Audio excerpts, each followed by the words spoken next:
Hi students, my name is Arif Malik and you are watching my channel Arif Biology. Today in this video tutorial we are going to talk about the new chapter that is cell cycle and cell division.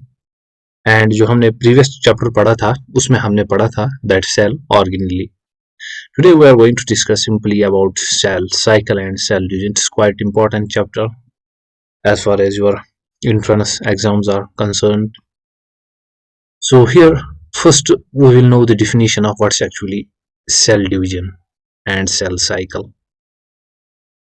Cell division is as growth and reproduction are characteristic of cells.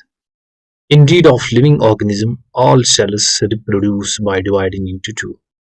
Means growth and reproduction जो होती हैं, these are the basics. ये basic होती हैं एक cell की. क्यों होती हैं?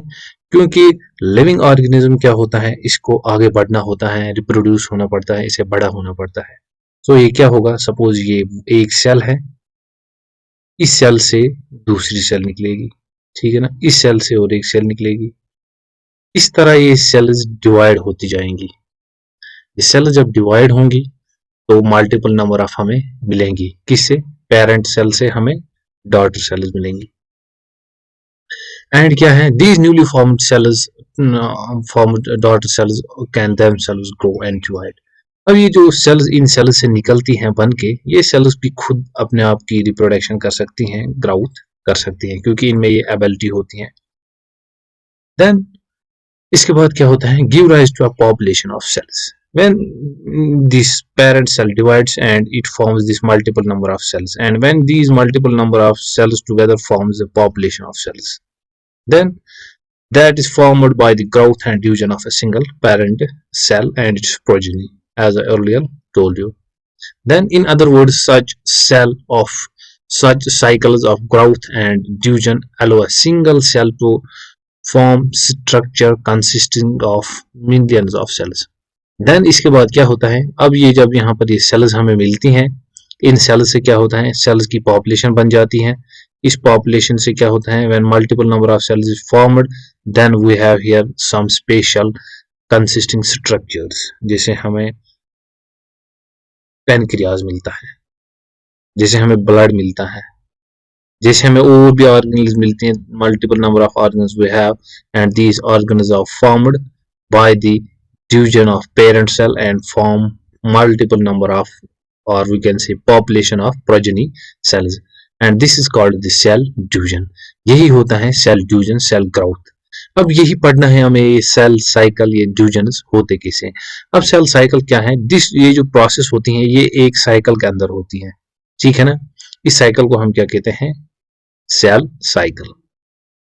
Now we are going to discuss how actually this cycle or this division takes place. This cell division takes place by two methods. First is mitosis and second is meiosis. Now moving towards mitosis, before studying the mitosis I would like to tell you some points here, important points जो आपको पता होना चाहिए. ये जो cell divisions होते हैं बेटा, सेल डिविजन्स होते हैं बेटा, ये होते हैं अंडर जेनेटिक कंट्रोल. क्या होते हैं, अंडर जेनेटिक कंट्रोल होते हैं बेटा. First point, it means that this genetic information में ऐसा लिखा होता है कि इस सेल को 20 बार डिवाइड होना है, 30 बार, 1000 बार, 10,000 बार. हो गया first point. Second point here that this growth is determinate in animals and indeterminate होती है ये indeterminate in case of plants. Plants में ये ग्रोथ इनडिटरमिनेंट होती है, हमें determinate. Determinate means that is particular. हमारी ग्रोथ जो होती है एक पर्टिकुलर फेज तक होती है. सपोज हमारी नोज ग्रो हो रही है, अब ये जो नोज की सेल्स हैं ये एक पर्टिकुलर फेज तक ग्रोथ होंगी, या हमारा ब्लड बन रहा है, या हमारी लेग्स बन रही हैं, और कोई ऑर्गन बन रहा है. But on the other hand, in case of plants, their growth is indeterminate, means unlimited growth. ये होती है unlimited, हमारी क्या होती है, limited. ठीक है ना बेटा. सेकंड चीज ये भी आपने सुना होगा कि प्लांट्स में जो सेल्स होती हैं, suppose meristematic cells, meristematic cells जो होती हैं बेटा, मेरिस्टेमेटिक सेल्स की एक प्रॉपर्टी होती है, दी सेल्स कंटिन्यू डिवाइड। ठीक है ना, ये सेल्स क्या करती हैं, दी सेल्स की कंटिन्यू डिवाइडिंग तब तक जब तक इन सेल्स में ये डिवाइड होती रहती हैं। अगर ये सपोज फिर डिवाइड होने के बाद कोई पर्टिकुलर फंक्शन शुरू करना कर दें तो उसे हम कहते हैं डिफरेंशिएशन। क्या कहते हैं, डिफरेंशिएशन। डिफरेंशिएशन क्या होता है, जब ये सेल डिवाइड होती है, डिवाइड होने के बाद अगर इस सेल्स ने सोचा कि हम अब कोई फंक्शन शुरू करना कर दें तो उसे हम कहते हैं डिफरेंशिएशन। सो हमारे पास दो टाइप की सेल्स होती हैं, एक तो होती है मेरिस्टेमेटिक जो कि कंटिन्यू डिवाइड होती रहती हैं, दूसरी सेल्स होती हैं जो कि फिर कोई ऑर्गन बना देती हैं या कोई फंक्शन परफॉर्म करना शुरू कर देती हैं, उसे हम कहते हैं डिफरेंशिएशन। ठीक है ना, ये पॉइंट भी आपके जहन में होना चाहिए यहाँ पर। देन उसके बाद हमें यहाँ पर पढ़ना है मेरे बेटे माइटोसिस। माइटोसिस के बारे में भी आपको मैं और एक दो पॉइंट्स बता दूं यहाँ पर। ये जो माइटोसिस हम पढ़ेंगे, इसका माइटोसिस का मैं आपको सिनेरियो बता दूं, ये हम कैसे पढ़ेंगे। ये हम पढ़ेंगे it occurs in two phase, तो it takes place in two phase. First is interphase, first क्या होता है हमारा इंटरफेज। सेकेंड इज जिसको हम कहते हैं एम फेज। ठीक है ना, दैट्स माइटोसिस फेज। अब ये जो एम फेज है इसे हम क्या कहते हैं, ड्यूजनल फेज भी हम इसे कहते हैं। ये इंटरफेज जो है ये कुछ ऐसे पार्ट्स में डिवाइड होता है जैसे G1 S G2। ठीक है ना, कैसे होता है G1 एंड फिर इसमें होता है S एंड G2 फेज होता है।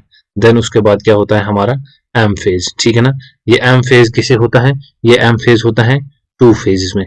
जैसे इसका पहले होता है माइटोसिस जब शुरू होना होती है बेटा, तो पहले इसमें क्या होता है, सो हियर माइटोसिस में क्या होगा, पहले पहले माइटोसिस में काइरोकाइनेसिस होता है।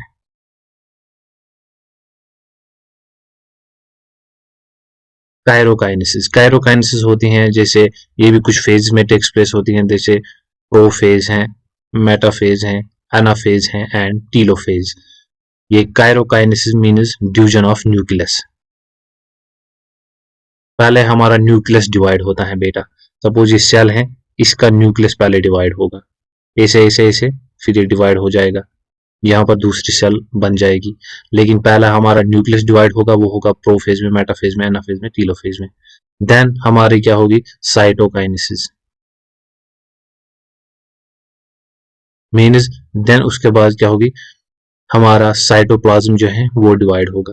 ठीक है ना, पहले काइरोकाइनेसिस होगी फिर उसके बाद साइटोकाइनेसिस होगी। अब यहाँ पर ये क्या फेज है, interphase. These phase are simply, इन्हें हम कह सकते हैं ये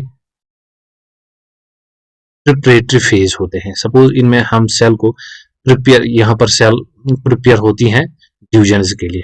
ठीक है ना, नाउ हम बढ़ते हैं माइटोसिस की तरफ, तो देखते हैं माइटोसिस होता क्या है बेटा।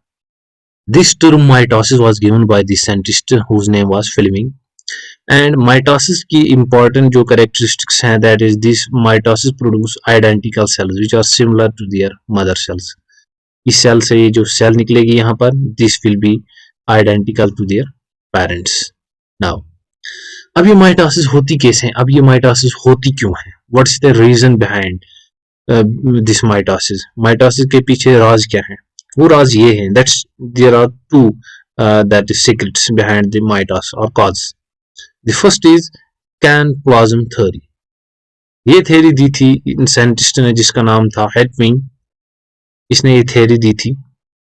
ये थ्योरी क्या बोलती है, according to this theory mitosis occur due to disturbance in chiroplasmic index.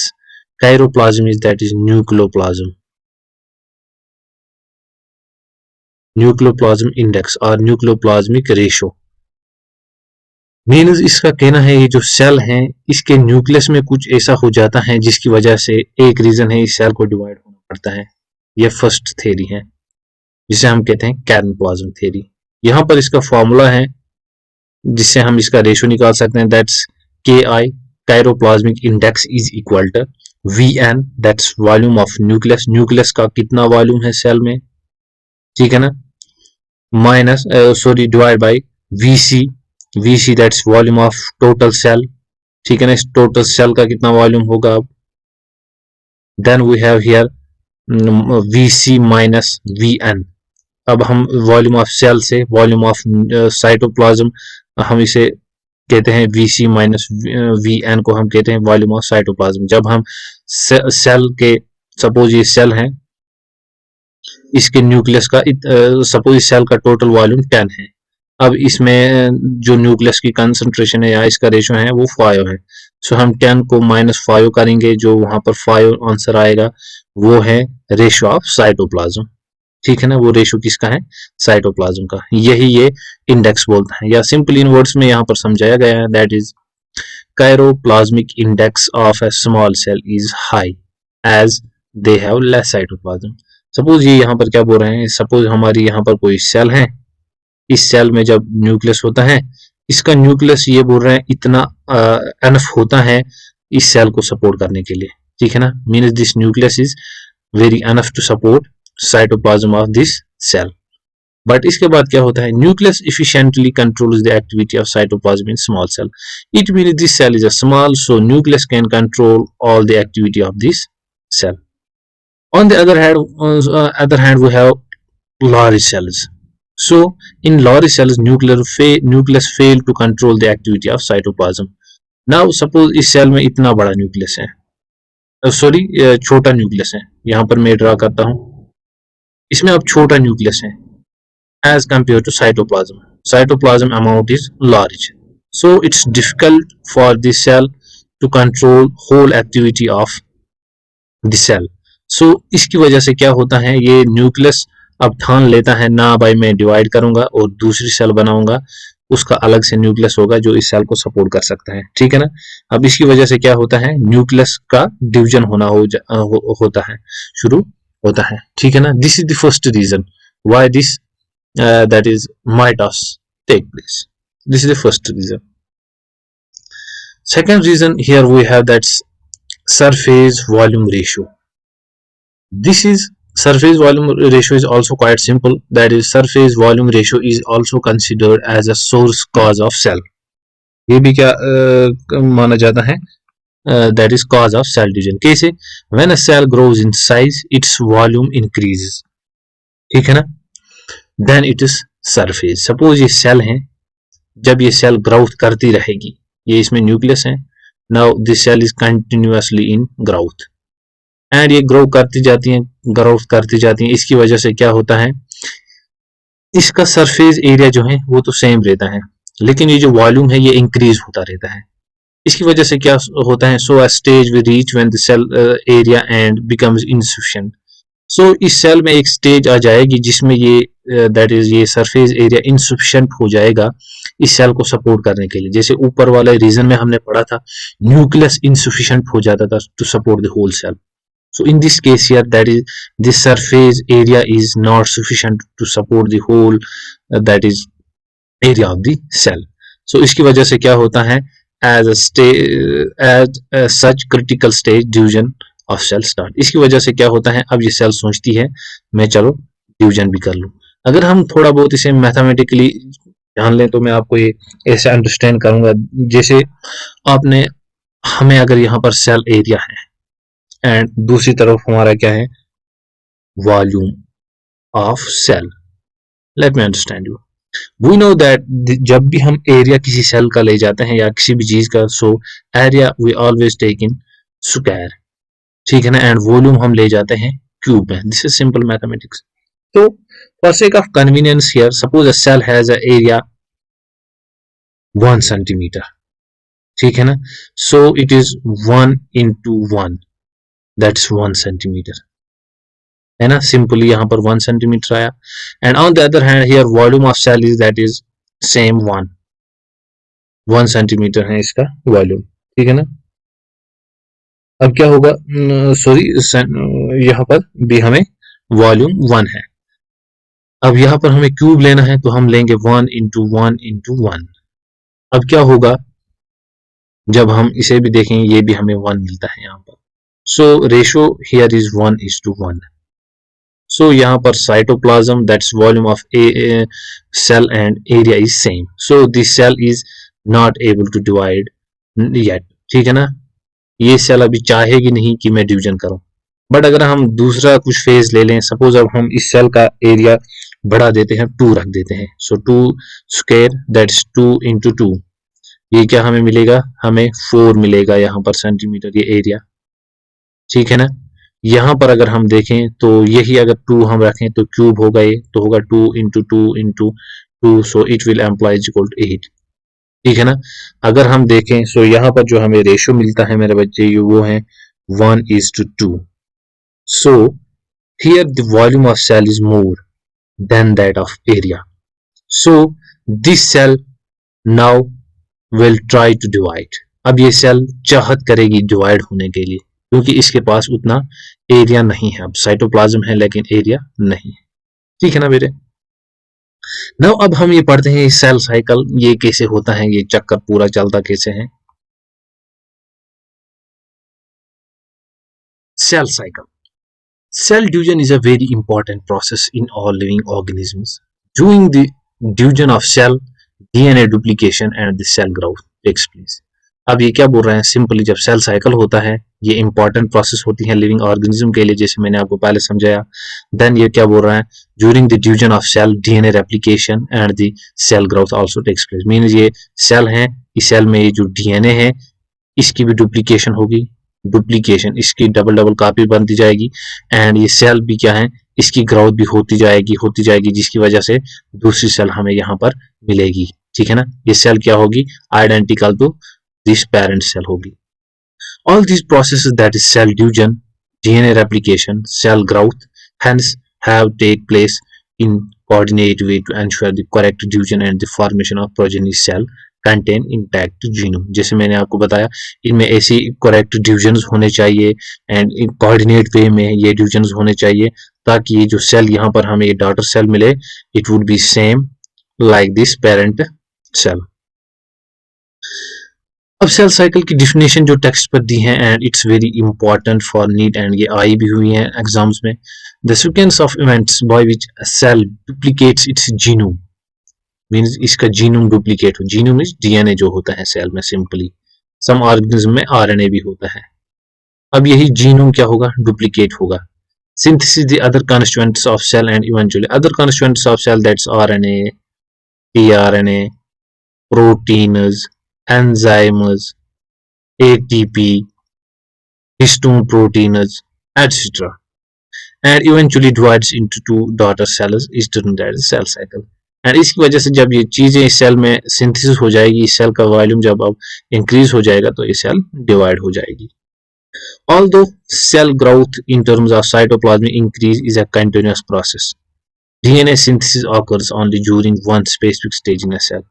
ये पॉइंट अभी हम देखने वाले हैं आगे। ये क्या बोल रहे हैं यहाँ पर, ये जो साइटोप्लाज्म की ग्रोथ है इस सेल में ये होती रहती है हमेशा, is a continuous process, this is continuous process. But on the other side this DNA synthesis, ये जो होती है DNA synthesis, it's a specific, that's ये होती है एक स्पेसिफिक स्टेज में। डीएनए सिंथेसिस एक स्पेसिफिक स्टेज में होती है, वो हम देखते हैं, वो एस फेज में होगी, वो भी हम अभी देखते हैं। जबकि ये साइटोप्लाज्म है ये कंटिन्यू डिवाइड होता रहता है। Replicated chromosomes, DNA, that's chromosomes में डीएनए होता है, ये आपको पता ही होगा, ये अगर क्रोमोसोम्स हैं हमारे, इसमें ये डीएनए होता है यहाँ पर, दैट्स क्रोमेटिन, और then distributed to the daughter nuclei by a complex series of events during cell division, and these events are themselves under genetic control। जैसे मैंने आपको पहले भी बताया, अभी जो सेल हैं इसमें ये जो सेल के न्यूक्लियस में ये जो क्रोमोसोम्स होते हैं, इनमें जो डीएनए की कंटेंट डबल होती जाती हैं। अब ये भी हम डॉटर सेल्स को देते रहते हैं इन प्रॉपर वे, ठीक है ना।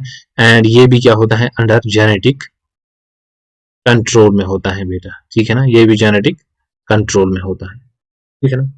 नाउ अब हम देखते हैं यहाँ पर फेजेस ऑफ सेल साइकिल। ये जो सेल साइकिल के फेजेस हैं ये कितने होते हैं, ठीक है ना, इंपॉर्टेंट है ये। A typical eukaryotic cell is illustrated human cell। जब इस पॉइंट का सिंपली ये बोल रहा है, जब हम कल्चर में एक ह्यूमन सेल को ग्रो करते हैं तो वो ग्रो होती है इन 24 आवर्स। आस्क्ड क्वेश्चन है ये, इंपॉर्टेंट याद रखना बच्चा। सेकंड, जब यीस्ट, ये भी टेक्स्ट पर दिया है, यीस्ट को इसी तरह हमने देखा तो यीस्ट ग्रो करती थी बेटा, दैट्स 90 मिनट्स, ठीक है ना।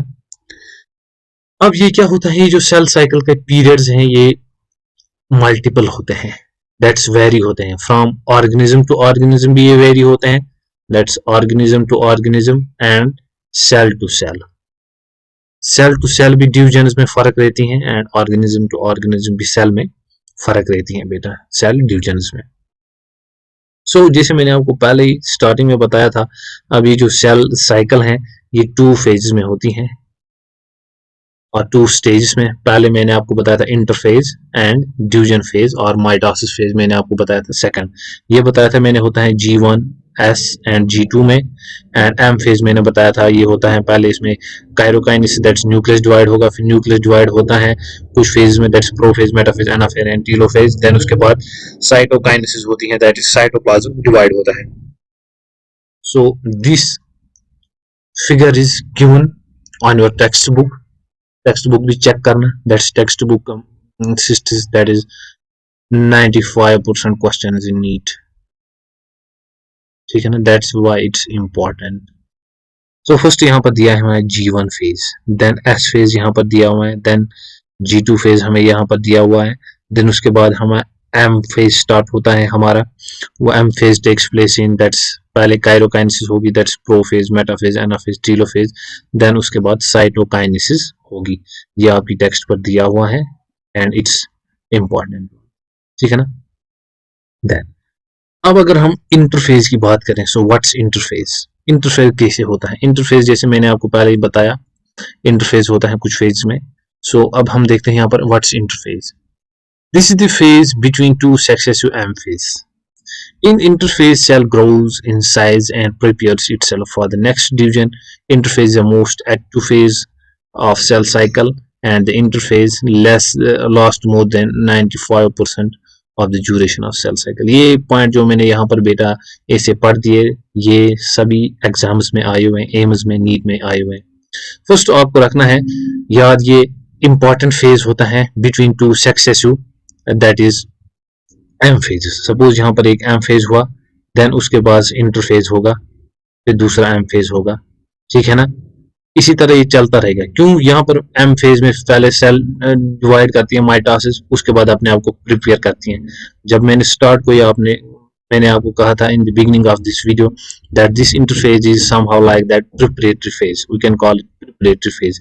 इसमें क्या है, सेल प्रिपेयर करती रहती हैं अपने आप को for this mitosis. So that's why it's known as successive, that is between phase between 2 successive M phase. Second point मैंने क्या कहा, इसमें सेल ग्रो करती है, ठीक है ना। ग्रो मीन्स ये सेल है, इसका न्यूक्लियस इंक्रीज रहेगा यहाँ पर होना, साइटोप्लाज्म इंक्रीज होगा, एंड क्या कहा, प्रिपेयर फॉर नेक्स्ट डिवीजन, जैसे मैंने अभी कहा।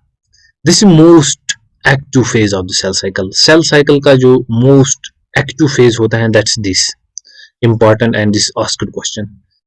And interphase lasts for 95% of the duration of cell cycle. अगर मैंने आपको कहा था 24 आवर्स में हमारी सेल डिविजन्स होते हैं, तो एट लीस्ट 22 आवर्स तक यही इंटरफेज चलता रहता होगा हमारी सेल में, that's why it's known as longest phase, ठीक है ना। A series of metabolic changes occur during interphase in a cell. Number of multiple changes takes place in cell during this interphase. वो हम अभी देखते हैं। These changes were not visible under microscope. मगर ये जो changes होती हैं ये scientists को under microscope visible नहीं हुई. So some scientists term this interphase as a resting phase. Yeah, this is also important question. But ये इस क्वेश्चन को इस क्वेश्चन के साथ मत मिला देना जो मैंने आपको अभी बताया था, that this is most, इस फेज के साथ मत मिला देना। मैंने कहा आपको ये मोस्ट एक्टिव फेज होता है सेल साइकिल का, मोस्ट एक्टिव मीन्स ये 95% तक रहता है। अब यहाँ पर आप बोलोगे तो फिर सर आपने कहा ये रेस्टिंग फेज है।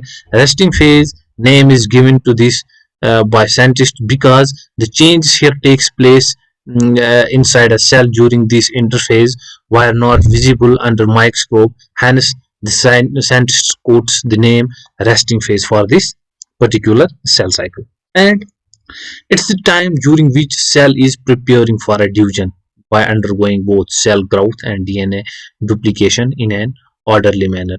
So जैसे ये point indicate कर रहा है कि मैंने आपको पहले भी ये पॉइंट बता दिया है, ये वही फेज है जिसमें सेल अपने आप को प्रिपेयर करती रहेगी, ये जो ऑन गोइंग डीएनए रेप्लिकेशन होगी एंड सेल ग्रोथ होगी, ठीक है ना, सेल ग्रोथ होगी, इसके लिए अपने आप को प्रिपेयर करती रहती है। Now this interphase, as I earlier told you in the beginning of chapter, that it's of following types: G1, S and G2. So first we will discuss here this G1, and it was two scientists, that first was Howard and Pillick, ये text पर नहीं दिया है फिर भी important है, who classified this interface into three sub stages, इन्होंने इसको 3 सब स्टेज में रखा था।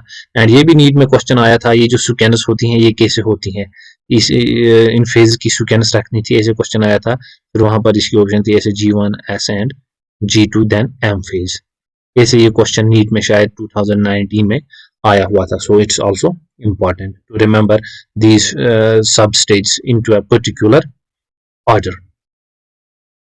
Let's first discuss here that is this G1 phase. G1 phase or pre-DNA synthesis phase और first gay phase. इस G1 phase को हम क्या नाम देते हैं? इसको हम कहते हैं growth 1 phase. इसमें ग्राउथ होती है बेटा, that's why it's G stands for growth phase, और प्री डीएनए सिंथेसिस फेज और फर्स्ट ग्राउथ फेज। अब ये इसे ये नाम क्यों पड़ा, ये मैं आपको यहाँ पर ये बता देता हूँ। The reason behind these names is, मैंने आपको कुछ ऐसा दिखाया था, यहाँ पर कुछ ऐसा होता था G1, फिर S, देन G2 होता था, देन ये कुछ अगर ऐसे होता था G1, S and G2, then यहाँ पर मैंने आपको दिखाया था फिर M फेज होता था इस फेज में, ठीक है ना। ये कुछ ऐसे होता था प्रोफेज, मेटाफेज, एनाफेज, टीलोफेज। यहाँ पर ये G1 फेज है। सो इसके बाद क्या होगी S phase, that synthesis phase, वो हम अभी पढ़ते हैं, इसमें डीएनए सिंथेसिस होगी इस फेज में। सो क्या होगा इस G1 फेज में, that's why it's known as pre synthesis phase, क्योंकि सिंथेटिक फेज से पहले ही ये G1 फेज होता है, that's why it's known as pre synthetic phase. अब इसमें होता क्या है, this G1 phase corresponds to the interval between mitosis and initiation of DNA replication. What's the meaning of this point? Simply remember the figure which I earlier show you. उसमें मैंने आपको दिखाया था, यहाँ पर G1 था, फिर S था, फिर G2 था, फिर M था। So ये इंटरवल मानी जाती है दरमियान बिटवीन M phase, that's ये M phase and ये S phase, इसके बीच में ये सैंडविच होता है, that's why it's known as interval between mitosis and the initiation of DNA replication, वो इस S phase में होते हैं। During G1 phase, the cell is metabolically active and continuously grow. इस G1 phase में क्या होती है, that cell is metabolically active, first point, and continuously grow. ये cell metabolically active होगी and इसमें continue growth होती रहती। Second point here about the G1 phase is that is G1 is during G1 most of the cell organelle increase in cell. यहाँ पर ये cell organelles क्या है, मोस्टली इंक्रीज होते रहते हैं, ठीक है ना। And cell rapidly synthesis different types of RNA and protein. इस सेल में क्या होता है, पहले सेल ऑर्गेनेल्स जो हैं वो भी इंक्रीज होते रहते हैं यहाँ पर। दूसरी बात क्या है, यहाँ पर synthesis of different types of RNA, जो प्रोटीन्स हैं हमें, ये क्यों G1 फेज में सिंथेसिस होते हैं, ये भी क्वेश्चन आ सकता है, क्योंकि इसके बाद हमें डीएनए की सिंथेसिस करनी है, that's replication. So in replication we require there lot of enzymes and proteins, so these proteins are synthesis in the G1 phase. Due to availability of protein, synthesis of new protoplasm takes place in, and it starts grow in size, cell growth maximum in G1 stage. So what does this point stands for? It stands for that protein synthesis and the synthesis of protoplasm takes place. अब यहाँ पर protein भी synthesis होती है, RNA भी synthesis होते हैं। It means this protoplasm is increasing enormously. So it means that this cell has now achieved the maximum growth. So we can simply say that in G1 phase the most of the growth takes place. ठीक है ना, cell growth होगी, यहाँ पर cell के RNA जो हैं, DNA जो हैं सिंथेसिस होंगे।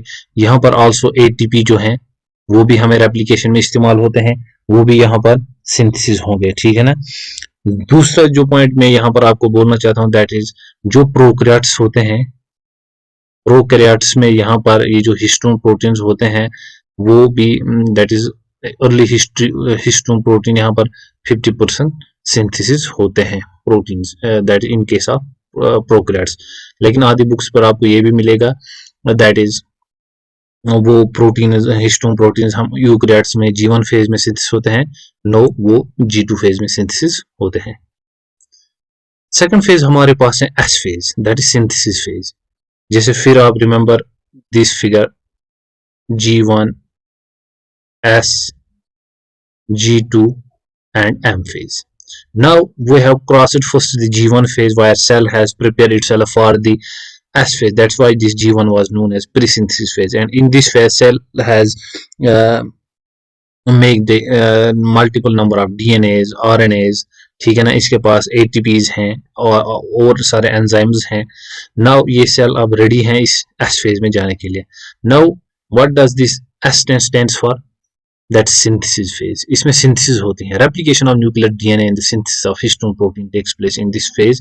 रेप्लिकेशन ऑफ साइटोप्लाज्मिक डीएनए में आकर in this in stage of cell. Important point है, टेक्स्ट पर दिया हुआ है। अब मैंने क्या कहा, ये जो एस फेज है इसमें अब ये जो सेल है, इस सेल का ये न्यूक्लियस था, इस न्यूक्लियस में क्रोमोसोम थे कुछ ऐसे। इस क्रोमोसोम में क्या होता था, डीएनए हमारा होता है, दैट्स क्रोमेटिन, ठीक है ना। अब यहाँ पर हमें डीएनए की सिंथेसिस होती है, ठीक है ना। So replication takes place in S phase, but remember in case of prokaryotes this replication takes place prior to S phase. S phase से पहले ही उनमें रेप्लिकेशन होती है इन केस ऑफ प्रोकैरियोट्स। ये भी टेक्स्ट पर दिया हुआ है, सो रिमेंबर दिस पॉइंट। दूसरी बात, अब यहाँ पर क्या है, डीएनए होगा, ये डीएनए की डुप्लीकेशन होगी, ठीक है ना। डुप्लीकेशन मीन्स ये एक क्रोमोसोम है, इस डीएनए से दूसरी कॉपी मिलेगी, जो आपने पढ़ा होगा semi conservative model of DNA synthesis. अगर नहीं पढ़ा है तो मेरे चैनल पर मौजूद है, आप देख सकते हो। यहाँ पर भी और एक क्रोमेटिन, यहाँ इस कॉपी से दूसरी डीएनए की कॉपी मिलेगी। हिस्टोन प्रोटीन यहाँ पर सिंथेसिस होंगे। Histone, why this histone synthesis takes place here, because ये हिस्टोन ही जब इस क्रोमेटिन से, फिर वो आपने पढ़ा होगा हिस्टोन ओक्टामर जो बनता है, ओक्टामर वो जो हिस्टोन प्रोटीन्स की वजह से बनता है, देन उससे वो हमें न्यूक्लियोसोम मॉडल बन जाता है एंड क्रोमेटिन जो है वो पेक होता है। सो ये सब प्रोसेस किस में होगी, एस फेज में। And replication of cytoplasmic DNA में आकर इन स्टेज ऑफ सेल। ये जो रेप्लिकेशन ऑफ साइटोप्लाज्म सेल की है वो किसी भी सेल की स्टेज में हो सकती है। सेकंड, पहला पॉइंट जो आपने देखा, दैट्स डीएनए सिंथेसिस होती है एस फेज में। During this time, the amount of DNA per cell doubles. If the insertion amount of DNA is denoted as 2C, then it increases to 4C. Second point में जो आपको बताना चाहता हूं, अगर मैंने आपको बताया अगर इस सेल में ये थी, इसमें अब इसमें डीएनए की अमाउंट सपोज 2C थी। अब अगर हम देखें G2 फेज में, ये सपोज यहाँ पर हमें G1 फेज में सेल की अमाउंट थी 2C डीएनए की। अगर हम G2 फेज में हम देखें, यहाँ पर 4C होगा, क्योंकि अब हमारी डीएनए की सिंथेसिस हुई है, कॉपीज बनी है यहाँ पर, ठीक है ना। ये कॉपीज बनी है, सपोज ये है क्रोमोसोम एंड ये है क्रोनिमेटा, यहाँ पर भी एक क्रोनिमेटा है, इसकी कॉपीज बनी है, ठीक है ना। इसकी वजह से हमारा ये 4C बन गया है। However, there is no increase in the chromosome number, but ये क्रोमोसोम जो है, ये क्रोमोसोम सेम रहेगा, क्रोमोसोम डबल यहाँ पर नहीं होगे बेटा, ये इंपॉर्टेंट पॉइंट है। If the cell has diploid or 2n, the number of chromosome at G1, even after S phase, the chromosome remains same as 2n. It means that अगर यहाँ पर हम अब हमें G1 फेज में क्रोमोसोम नंबर भी 2C था and DNA भी 2C था, after the end of G2 हमें डीएनए का नंबर 4C मिलेगा, बट क्रोमोसोम नंबर 2C ही मिलेगा, क्योंकि क्रोमोसोम यहाँ पर डबल नहीं हुए हैं बेटा। सो it is important point, remember it, ठीक है ना। फिर ये क्रोमोसोम किस फेज में सेल के अलग होते हैं, दैट्स माइटोसिस फेज में हम जब पढ़ेंगे, दैट्स एनाफेज। एनाफेज में जब ये ऐसे क्रोनिमेटा होते हैं, इसमें इसकी मल्टीपल कॉपीज बनती हैं, फिर यहाँ से कंस्ट्रक्शन आ जाती है इस क्रोमोसोम में ए से, फिर हमें ए से, फिर अगर मैं ये फिगर फिर यहाँ पर ड्रा करूं तो फिर हमें कुछ ऐसे क्रोमोसोम मिलते हैं, फिर यहाँ पर जो होते हैं हमें सेल, फिर ये सेंट्रियोल यहाँ चले जाता है, यहाँ चले जाता है, फिर हमारे यहाँ पर क्या होती हैं, ट्यूबुलिन प्रोटीन होती हैं हमें यहाँ पर, या स्पिंडल फाइबर्स, वो इस क्रोमोसोम को यहाँ खींचते हैं, आधे इधर एंड आधे इधर, फिर ये अलग अलग हो जाते हैं और हमें दूसरी सेल मिल जाती है, वो हम आगे पढ़ने वाले हैं अभी।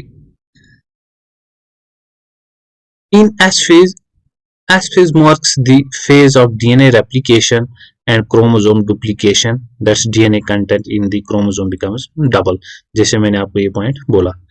In animal cell during the S phase, DNA duplication, that's replication, begins in the nucleus and the centriole duplicates in the cytoplasm. जैसे मैंने कहा एनिमल सेल्स में इंपॉर्टेंट पॉइंट यहाँ पर ये याद रखना है, this is asked question that this centriole is only present in animals, ठीक है ना। इन case of plants centriole is absent, उनमें centriole नहीं होता है। सो ये centriole begins DNA duplication begins in the nucleus, जैसे हमारे क्रोमोसोम न्यूक्लियस में होते हैं, सो वहीं पर इसकी डुप्लीकेशन होगी।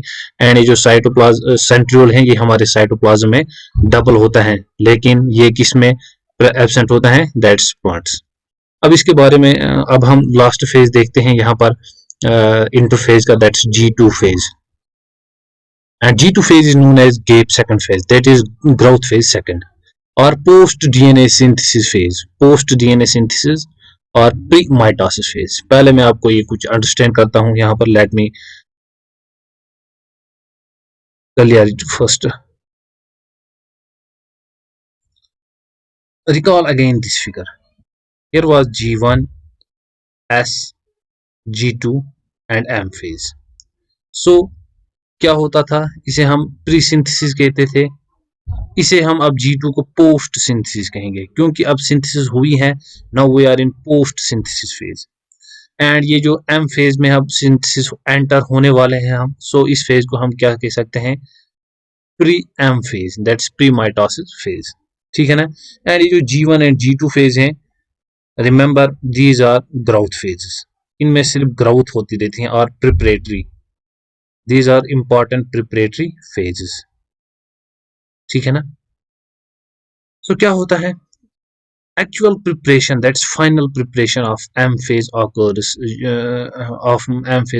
during this phase। जो यहाँ पर बोल रहे हैं दैट इज जो अब M फेज में हमें एंटर होना है, क्योंकि इसी के लिए तो हम ये सब कुछ G1 S G2 फेज कर रहे हैं। अब ये यहाँ पर फाइनल स्टेज है हमें M फेज में एंटर होने के लिए। Special material required for the M phase are synthesized in G2 phase. ये जो हमारे सेल में कुछ स्पेशल और भी चीजें हैं जो हमें रिक्वायर होती हैं इस सेल में सिंथेसिस होने के लिए। Example tubulin protein, important, this is asked question. Tubulin हमें किसके लिए लगता है, required for the formation of spindle fibres, जो हमें स्पिंडल फाइबर्स बनती हैं, ठीक है ना, उनके लिए इंपॉर्टेंट होता है जो स्पिंडल फाइबर्स होते थे सेल में ऐसे। फिर आप ये देखोगे ये स्पिंडल फाइबर्स हमें बनेंगे इसी फेज में, G2 फेज में। Also RNA synthesis increase here। Also क्या होता है यहाँ पर, कुछ प्रोटीन्स और हमें यहाँ पर बनेंगे, ठीक है ना। ऑल्सो हमें क्या होता है, ATP synthesis also increase here, क्योंकि हमें ATP रिक्वायर होते हैं, क्योंकि जब ये क्रोमोसोम है, सपोज दिस क्रोमोसोम जब यहाँ पर फिर मेटाफेज में अलाइन होते हैं इक्वेटोरियल प्लेट पर, तो फिर हमें इनको यहाँ पर और यहाँ पर ले जाना होता है, वो हम देखेंगे। सो इस क्रोमोसोम के एक क्रोमेटिड को यहाँ ले जाने के लिए हमें 30 ATP रिक्वायर होते हैं। सो ATP is also essential here, so ATP की ग्रोथ भी इधर होगी, ठीक है ना। And this is the end of this that G2 phase। Now we will study here G0 phase। What's G0 phase or G0 phase, ठीक है ना। Some cells in adult animals do not appear to exhibit divisions, example like heart cells, ठीक है ना। And many other cells divide only occasionally as need to replace cells that have been lost because of injury or dead cells। Zero phase में हमारी वो sales होती हैं जिनको further divide नहीं होता है। सपोज हमारी हार्ट जो होता है, सपोज इतना बड़ा है, ये इससे बड़ा नहीं होगा, क्योंकि अगर हार्ट बड़ा होता रहे तो इसके लिए बॉडी में स्पेस ही नहीं है, ठीक है ना। सो इसके लिए एक पर्टिकुलर ग्रोथ होती है, देन इसके पास बाद ही चला जाता है डिफरेंशिएशन में। Also we have here some cells जो क्या होती हैं, ओकेजनली डिवाइड होती रहती हैं और नहीं भी होगी, और समटाइम्स जब उनकी इंजरी होती है और जब डेड हो जाती हैं लाइक ब्लड सेल्स, तो वो अगेन सिंथेसिस होती रहती हैं। एंड यहाँ पर ये जो सेल्स डिवाइड नहीं होती हैं, ये G1 फेज के बाद यहाँ पर ये जो G1 फेज था, देन ये G1 फेज क्या होता है, फर्दर एग्जिट G1 फेज, ये G1 फेज में जाते नहीं है, ठीक है ना, ये दूसरे G1 फेज में नहीं चले जाएंगे। सो इस सेल को हम क्या कहते हैं, क्विसेंट स्टेज और G0 stage. Cell is in this stage, this is important question, ये क्वेश्चन आया था, the cell is present in the G0 phase or metabolically active or not, absolutely these are metabolically active, but क्या होता है, no longer proliferate or divide unless they are called to so, मगर ये active होती हैं लेकिन divide नहीं करती हैं, they divide only when they receive signal for the further division। अब यहाँ तक हमारी सेल ग्रोथ हो गई, इंटरफेज भी कंप्लीट हो गया, ठीक है ना। अब इंटरफेज के बाद क्या होता है बेटा, इंटरफेज के बाद हमें अब एम फेज में जाना था, ठीक है ना। एम फेज में जाने के लिए हमें क्या होता है, पहले हमारी सेल में कुछ चेकिंग्स होती हैं, ठीक है ना। जैसे हम 2 साल पढ़ाई करते हैं 11th-12th, उसके बाद हमें नीट का परीक्षा होती है, पहले एग्जाम होता है, देन हमें डॉक्टर बनने के लिए छोड़ा जाता है। ऐसे ही अब इस सेल को डॉक्टर बनना है, दैट्स एम फेज में एंटर होना है, हॉस्पिटल में एंटर होना है। इसके लिए इसे क्या करना है, पहले एक एग्जाम देना पड़ेगा, इसकी एक चेकिंग होगी, ठीक है ना। उसी तरह ये चेक पॉइंट्स क्या होते हैं मैं आपको बताऊं। पहला चेक पॉइंट जो हमारा होता है वो यहाँ पर होता है at the end of G1 phase. ये जो G1 फेज हमारा यहाँ पर है, इसके एंड पर ये फेज होगा, ये टेक्स्ट पर नहीं दिया हुआ है बल्कि आपको याद होना चाहिए। At the end of G1 phase पर हमें होता है दैट्स G1S ट्रांजिशन, इसे हमें कहते हैं। अब इस फेज में क्या होते हैं, इस फेज में चेकिंग होती है, that is growth factors, nutrient, cell size and DNA damage. जैसे हमारी सेल को सिंथेसिस फेज में जाना है डीएनए सिंथेसिस के लिए, अब इस G1 के एंड पर ये जो यहाँ पर हमारे चेक पॉइंट्स होंगे वो चेक करेंगे। ग्रोथ फैक्टर्स जो हमें प्रोटीन्स, एंजाइम्स, न्यूट्रिएंट्स, एटीपी चाहिए वो हैं या नहीं। सेल साइज, सेल का साइज दूसरे डीएनए के लिए अब सफिशिएंट है या नहीं। डीएनए एरर तो कहीं पर नहीं है, डीएनए कहीं पर डैमेज तो नहीं हो गया है, ठीक है ना। ये चीजें यहाँ पर चेक होती हैं इस G1 एस के जो एंड फेज पर होता है। The second here we have here is that's G2M transition, ठीक है ना। एम ट्रांजिशन इसके लिए कहते हैं क्योंकि ये चेक करेगा यहाँ पर इस सेल को, क्योंकि अब एम फेज में एंटर होना है इसीलिए चेक करेगा G2 फेज को, इसीलिए हम इसे G2M ट्रांजिशन कहते हैं। ये चेक करेगा also cell size, cell damage and DNA replication. अब यहाँ पर रेप्लिकेशन हुई है, अब यहाँ पर ये देखेगा रेप्लिकेशन में कोई एरर तो नहीं, न्यूक्लियोटाइड सेम है या उनमें कोई अभी भी जैसे वेस्ट न्यूक्लियोटाइड हमारे यूरासिल वो तो नहीं है, एटसेट्रा। देन इसके बाद होती है हमारे एम फेज, जो अब माइटोसिस हो गई हैं, उसके माइटोसिस पे भी ऐसे कुछ चेक पॉइंट्स होते हैं जिसे हम कहते हैं metaphase, that is anaphase transition, APC. यहाँ पर ये क्या होते हैं, इंपॉर्टेंट प्रोटीन होते हैं एपीसी, दैट इज इसको हम कहते हैं एनाफेज प्रमोटिंग कॉम्प्लेक्स। ये हम देखते हैं एनाफेज प्रमोटिंग कॉम्प्लेक्स या anaphase promoting factor. Influenced by ये चेक यहाँ पर क्या करेगा, chromosome attach to the spindle, chromosome जो है वो अटैच करेगी ये स्पिंडल के साथ, ठीक है ना। ये जो सेल है, ठीक है ना, यहाँ पर ये क्रोमोसोम्स हैं, इस क्रोमोसोम्स को ये कंटिन्यूअस फाइबर्स हैं, एंड यहाँ पर हमारे कुछ डिसकंटिन्यूअस फाइबर्स होते हैं, हम आगे पढ़ेंगे। एंड ये इस क्रोमोसोम को पुल करेंगे आगे इधर ले जाने के लिए, ये प्रोसेस होती हैं एनाफेज में। इसीलिए ये जो चीजें हैं ये यहाँ पर चेक होती हैं, ये हमारे पास हैं, ये स्पिंडल फाइबर्स, ये etcetera things are not. Also after attachment to the spindle fibres chromosome anaphase promoting factor is activated. अब जब ये क्रोमोसोम इस स्पिंडल फाइबर्स के साथ अटैच हो जाएंगे, देन इसके बाद क्या होता है, ये एनाफेज प्रमोटिंग कॉम्प्लेक्स जो है एक्टिवेट हो जाता है। ये क्वेश्चन भी आया हुआ है, एनाफेज प्रमोटिंग फैक्टर कब एक्टिवेट होता है, it activates when the spindle fibres are attached to the chromosome. अब इसकी फंक्शन क्या है, सेपरेशन ऑफ सिस्टर क्रोमेटिड्स, जैसे मैंने आपको कहा अब ये इन सिस्टर क्रोमेटिड्स को खींचेगी, ये यहाँ पर इन क्रोमोसोम को ले जाएगा एंड ये इन सिस्टर क्रोमेटिड्स को यहाँ पर खींचेगा, सो अलग हो जाएंगे एंड कंस्ट्रक्शंस आ जाएंगे। जैसे मैंने आपको पहले ही कहा था, पहले हमारा न्यूक्लियस जो है वो थोड़ा सा कुछ ऐसे हो जाएगा, न्यूक्लियस की सिंथेसिस हो जाएगी, फिर जो सेल है सेल की कुछ कंस्ट्रक्शन ऐसे हो जाएगी, दैट इज साइटोप्लाज्म की। इसीलिए पहले न्यूक्लियर की कंस्ट्रक्शन हो गई, फिर साइटोप्लाज्म की, उसी के बाद ये ऐसे कुछ और आगे चले जाएगी, इसकी वजह से क्या हो जाएगी, हमारी 2 सेलें यहाँ पर मिल जाएंगी। दूसरी बात, decondensation of chromosome and the reassembly of the nuclear membrane जो है वो भी फिर से रीअसेंबल हो जाएगा एंड क्रोमोसोम की क्या है डिकंडेंसेशन हो जाएंगी, ठीक है ना। यहाँ पर अगर हम ये साइक्लिन देखें, इनके बारे में कुछ पॉइंट्स यहाँ पर दिए हुए हैं, आप अगर चाहो तो चेक कर सकते हो। Cell cycle is running by a group of special protein. अब ये जो सेल साइकिल्स होते हैं इसके ऊपर ये चेक पॉइंट्स होते हैं, ये कुछ प्रोटीन्स की वजह से होती हैं जिन्हें हम कहते हैं साइक्लिन और CDKs. CDK stands for cyclin dependent kinases, ठीक है ना, या हम इन्हें कहते हैं MPF. MPF stands for maturation promoting factor, maturation promoting factor. ये किसने डिस्कवर किए थे? साइंटिस्ट का नाम था नर्स एंड हॉटवेल।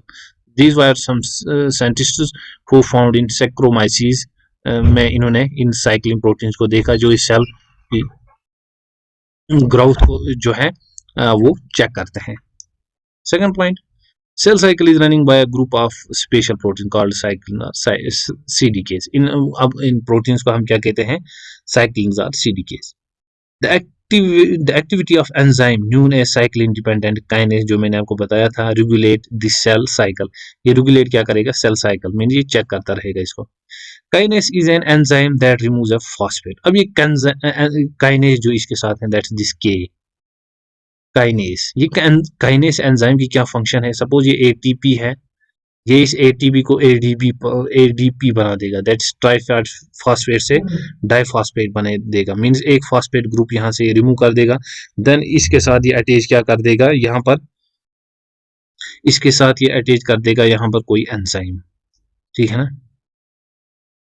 सो ये क्या है? ये फास्फेट रिमूव कर देता है, सॉरी एंजाइम नहीं, ये यहाँ पर कोई प्रोटीन ऐड कर देगा इसके लिए, क्योंकि ये प्रोटीन ऐड इसीलिए करेगा कहीं अगर एरर हो उसे चेक करने के लिए जो प्रोटीन हमें रिक्वायर होगा वही ये ऐड करेगा। So what is the function of this kinase? It removes the phosphate group and adds the protein.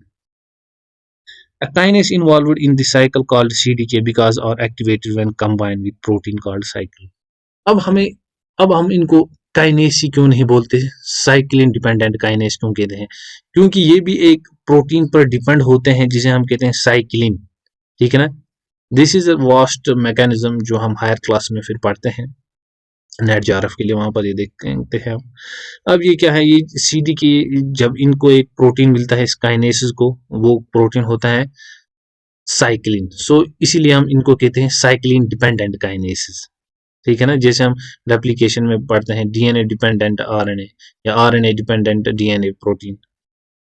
At some checkpoints G1S and G2M a kinase enzyme combines with the cyclin and this moves forward। जैसे मैंने आपको कहा ये G1S that's यहाँ पर and G2M that's यहाँ पर, G2M यहाँ पर था दैट्स यहाँ।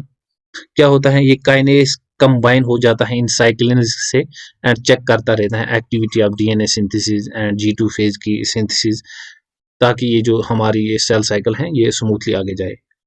G2M transition is triggered by a maturation promoting factor formed by the M cyclin plus CDK। ये जो यहाँ पर ये G2M होता है इसमें ये भी हमें पाया जाता है दैट्स मैच्योरेशन प्रोमोटिंग फैक्टर, ठीक है ना। ये किस चीज का बना हुआ होता है? ये बना हुआ होता है M cyclin plus CDKs, ठीक है ना। साइक्लिन डिपेंडेंट काइनेस 2 होता है ये एंड एम साइक्लिन, इनकी वजह से ये मैच्योरेशन प्रोमोटिंग फैक्टर बनता है जो कि चेक करता है G2 फेज के एरर्स, कहीं इसमें सेल साइज इरेगुलर तो नहीं, या डीएनए में कोई डैमेज तो नहीं, या डीएनए की रेप्लिकेशन ठीक से हुई है या नहीं। अब इसके बाद हम पढ़ते हैं डिवीजन फेज दैट्स। अब हम आ गए हैं इंटरफेज से निकलकर, इंटरफेज में हमने G1S एंड G2 को भी पार कर लिया है, अब हम एम फेज की ओर चलते हैं, ठीक है ना, या जिसे हम डिवीजन फेज कहते हैं। डिवीजन फेज और एम फेज और mitotic phase lasts only about an hour in 24 hour. जैसे मैंने आपको कहा था इंटरफेज लॉन्गेस्ट फेज है 22 और 23 आवर्स तक यही चलता रहता है एंड 1 घंटे तक तकरीबन ये डिवीजन फेज होता है इन ह्यूमन सेल्स में। सो शॉर्ट इसे हम कह सकते हैं ड्यूरेशन के लिए होता है। The M phase represents the phase when the actual cell division or mitosis occur। अब यहाँ पर एक्चुअल सेल के डिवीजन यहीं पर, इस सेल से अब दूसरी सेल इसी में बनेगी, क्योंकि इससे पहले जो मैंने कहा था दैट्स वायर प्रिपरेटरी फेज, उनमें सेल अपने आप को प्रिपेयर कर रही थी डिवीजन के लिए, ठीक है ना। अपने एटीपी इंक्रीज कर रही थी, डीएनए इंक्रीज कर रही थी, क्रोमोसोम नंबर सेम था, 2C था G1 में भी एंड 2C था वो G2 में भी, ठीक है ना। फिर इसके बाद मैंने क्या कहा, इन animals mitotic cell division is restricted only or only seen in diploid somatic cells except in some insects. There is some exception of some social insects and जो भी ह्यूमन्स होते हैं या एनिमल्स होते हैं उनमें डिप्लॉइड सोमेटिक सेल जो होती हैं उन्हीं में ही सिर्फ क्या होते हैं, सेल डिविजन्स होते हैं. Suppose two types of cells होती हैं, एक होती हैं germ cells and second we have somatic cells. Somatic cells, somatic cells में क्या होते हैं, यही हमारे न्यूक्लियर डिवीजन होते हैं, ठीक है ना. लेकिन जर्म सेल्स में ये न्यूक्लियर डिविजन्स नहीं होते हैं. अब यहाँ पर क्या है, again against this plants can show mitotic division in both haploid and diploid cell. Plants में जो डिप्लॉइड सेल्स हो, 2n वाली सेल्स हो या 1n वाली सेल्स हो, बोथ में डिविजन्स होते रहते हैं. सिर्फ हमारी सोमेटिक डिप्लॉइड जो हो उन्हीं में ये साइकिल होते हैं. This is the most dramatic period of the cell cycle, involves the major reorganization of the virtual all the components of cell. Since the number of chromosome in the parent and the progeny cell is the same, so it's called the sequential phase. इसे हम sequential phase भी कहते हैं. क्यों? इसमें क्या होता है, ये जो नंबर है पेरेंट सेल में, उसका इस पेरेंट सेल से सपोज यहाँ पर और एक सेल बनी. अब ये क्रोमोसोम नंबर अगर यहाँ पर 2n था, यहाँ पर भी 2n ही रहेगा, ये यहाँ पर 1n नहीं होगा. इसीलिए हम कहते हैं इसे एसिक्वेंशियल डिवीजन, ठीक है ना. On the other hand mitosis में अगर हम देखें, यहाँ पर 2n थी, फिर यहाँ पर 1n और 1n बनती थी, ठीक है ना. ये सेपरेट हो जाते थे numbers. Though for convenience, mitosis has been divided into the 4 stages of nuclear division, and it's very essential to understand. जैसे मैंने आपको पहले ही कहा था, माइटोसिस क्या होती है, 2 फेज में होती हैं. अब ये भी पहले इसमें कायरोकाइनेसिस होती है. Karyokinesis takes place in prophase, metaphase, anaphase, telophase. That's पहले डीएनए के डिवीजन्स होंगे, देन उसके बाद मैंने आपको दिखाया था साइटोप्लाज्म के डिवीजन होते हैं, दैट्स साइटोकाइनेसिस होगी उसके बाद, ठीक है ना. यही ये बोलते हैं ये फेज एक पर्टिकुलर ऑर्डर में चलने चाहिए, इनमें कोई एरर्स नहीं होने चाहिए. ये एम फेज क्या होता है, ये स्टार्ट होता है. अब अगर आपको ये क्वेश्चन भी नीट में आया हुआ था, इंपॉर्टेंट क्वेश्चन है, the mitosis phase start with, ये स्टार्ट होता है karyokinesis, that is division of nucleus, and ends with division of cytoplasm. ये साइटोप्लाज्म के डिवीजन के साथ एंड होता है एंड न्यूक्लियर के डिवीजन के साथ स्टार्ट होता है. So this about the division phase of the cell cycle. अब इसके बाद हम पढ़ेंगे कायरोकाइनेसिस, जिसमें हम पढ़ेंगे prophase, metaphase, anaphase and telophase.